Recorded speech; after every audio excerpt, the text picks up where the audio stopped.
کہ اگر آپ حسد سے بچنا چاہتے ہیں نا، یہ جو سورت ہے نا، سورت الفلق اور سورت الناس، معوذتین اس کو کہتے ہیں۔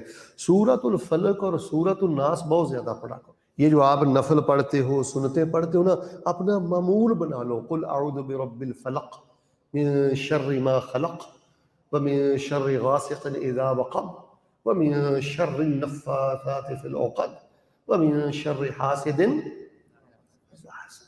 یہ دو صورتیں بندے کو حاسد کے حسد سے اور حسد کی آگ سے بچا کے رکھتی ہیں، اللہ تعالیٰ کی پناہ میں دیں۔ اور ایک حدیث ہے رسول اللہ صلی اللہ علیہ وسلم کی کہ اگر آپ حسد سے بچنا چاہتے ہیں تو اپنی فراخیاں ہر بندے سے شیئر نہ کیا کرو۔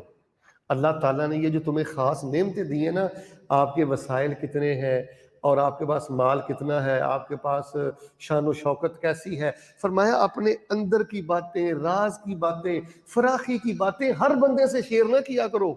اپنی آسانی، اپنی خوشی، اپنے وسائل کی کثرت اور اپنی عزت اور مقام و مرتبہ اور جو ملنے والا جاہ و جلال ہے، رسول رحمت فرماتے ہیں یہ اپنے خاص بندوں کو بتلایا کرو۔ اس سے بھی انسان حسد سے بچ جاتا ہے اور حاسد کے شر سے بچ جاتا ہے۔ اس پر بھی عمل کیا کریں۔ باقی آپ نے قرآن شریف تو پڑھا ہے نا، مل کے بولے حاسد بندہ کبھی بھی کامیاب ہوتا، وہ برباد ہوتا ہے۔